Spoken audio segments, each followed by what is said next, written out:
Hello, everybody. This is Mr. Young here. Told you guys in class that I put together a real quick video on how to publish your Naviance resume tonight in case you didn't get a chance to do it during class.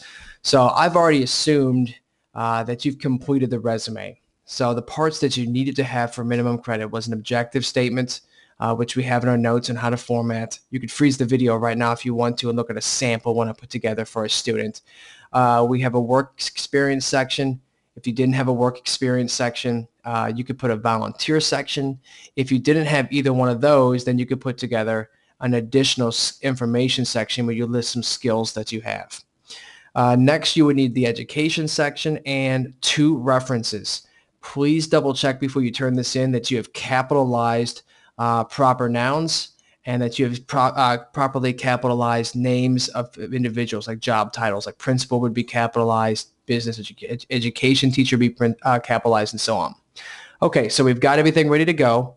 One last thing before we print this is we're going to click on Profile and make sure that you have completely filled out all of your information here, such as your home address and phone number. Okay, so back over to resume. When you are ready to print, I don't want you to print this screen. I had a lot of students that thought that this was what a resume looked like. This is just piecing it together. In fact, you could, rearrange certain elements if you wanted to in the next phase. So don't print this page. We're going to click on Customize Your Printable Resumes, and I'm going to choose Create a New Print Format, and I'm going to give it a name. It doesn't matter what you call it. The name is designed for you to save certain resumes. So if you wanted to make more than one, a good example would be if you're applying for 2 different jobs that have different skill set requirements. You may not want to let Subway know that you're really good at playing musical instruments. But if you're applying to work at a music store, you may want that section to show up in your resume. So just give it a name. I called it PF or PF2 for personal finance. Make sure that here on the references section you choose include so that they do show up on your resume. And then you just have to go through and check all of the boxes to make them show up on your resume. Don't forget some of these innermost ones. They're easy to forget. Okay, then I'm going to choose Save and Close. And what it's going to do is it's going to save your resume here on a line, and you can print this anytime you want, anytime you log back in. We're going to go over here and click the print button. Although we're not going to send it to paper, you guys know that we will save it electronically so that we can save it on our Google Classroom accounts. So here it is. Double check. Do I have every proper noun capitalized? Is every name capitalized? Or both of my references at the bottom? If they are, we're down to about the last step here. You're going to right-click anywhere on the screen and choose Print. And when the print box shows up, if you're at home, you probably need to click the Change button right here and choose Save as PDF. A PDF is a digital document that nobody other than you can change, which is really good if you're sending this out to another company. You wouldn't want them to doctor it or modify it to say things that aren't true.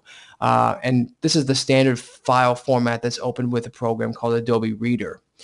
So we're going to click on Save as PDF and then click the blue Save button up here. And this is going to allow you to save it in that format. Save it any way you would like to. You can save it on your desktop if you want, on a network drive, just so you can find it easily. So I'm going to click Save here.